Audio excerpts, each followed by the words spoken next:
Oklahoma teachers say a walkout is their last resort, but one they are willing to take and are getting prepared to do.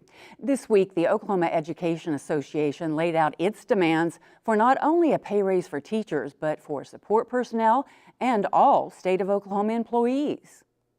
Oklahoma educators have reached a breaking point.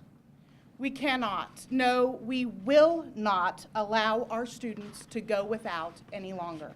At a news conference this week, the president of the Oklahoma Education Association, Alicia Priest, laid out what teachers intend to do in just a few weeks. Today, we're putting lawmakers on notice.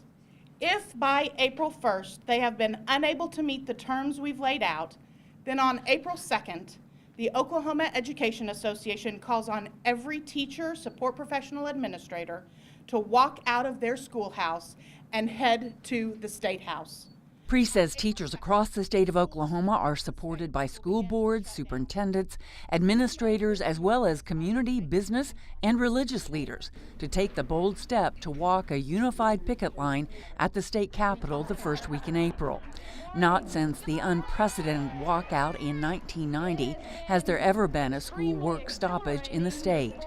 We're back, and you said we would slack. Then schools were shut down for several days as teachers walked in the rain and chanted their demands at the state capitol. SOS! Save our schools! At that time, education in Oklahoma was in similar dire straits as what is being experienced now. Right now, we have over 2,000 emergency certifications of teachers in the state with no degree in education. Last time I checked, no one in this room would go to a doctor, a lawyer, or even a plumber that has an emergency certification in their craft. The OEA has put a specific list of demands on the table which are more far-reaching than the $5,000 teacher pay raise that has been bandying about for several years now. As for teacher salaries, the OEA asked the legislature for a $6,000 pay raise the first year and subsequent raises of $2,000 a second and third year, a total cost of $610 million. Etta Taylor is the president of the Oklahoma Parent and Teacher Association. We see too many great teachers say goodbye to Oklahoma and drive across our borders in any direction and make $5,000, $10,000, $20,000 more. Even sadder, we see too many teachers leave the profession because they don't make enough money to take care of their own families. In addition, our teachers must have lower class sizes and have materials as simple as curriculum and copy paper to meet the needs of our students. We must have additional funds for schools' operational budgets. The OEA is asking that over a 3-year period, lawmakers restore $200 million in funding cuts that districts have endured over the last several years. Manford pre-K public school teacher Kim Morris says to meet the school's operational budget, half the lights in their school are turned off each day to save on electric bills. And not only that, our thermostats have been turned down to 30 to 63 degrees, so we're wearing our coats and jackets in our classroom. We have to stay bundled up to stay warm so that our school can save money.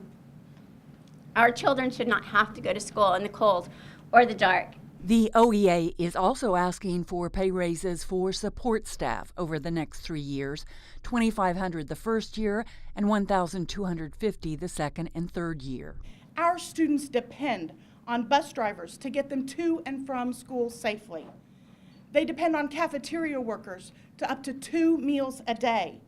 We wouldn't have functioning schools without our support professionals. Even before OEA's announcement, schools were already planning the logistics to keep students safe and fed during a walkout. The fact that our students eat at school, and if this goes on for very long, we have to make some preparations around that. Superintendent of Tulsa Public Schools, Dr. Deborah Gist, says prior to the planned walkout, Tulsa teachers will be slowing down in what is called a work the contract protest beginning next week. Teachers are being asked to do no more than work the 7 hours and 50 minutes a day required by their contract.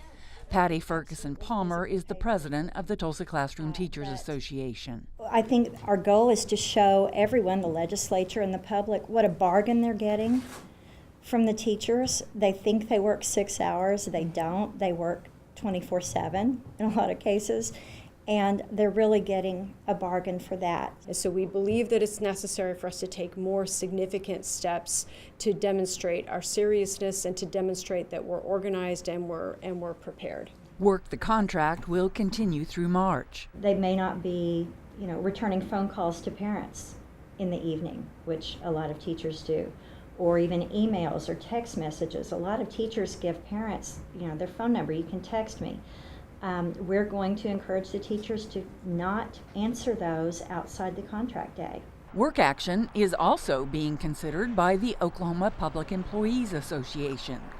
The OEA's proposal asks that over the next 3 years, lawmakers allocate $71 million each year to fund pay raises for all state employees who, like teachers, haven't seen raises in more than 10 years. Oklahoma Public Employees Association President Sterling Zierle says his organization is 100% behind teachers and may follow their lead.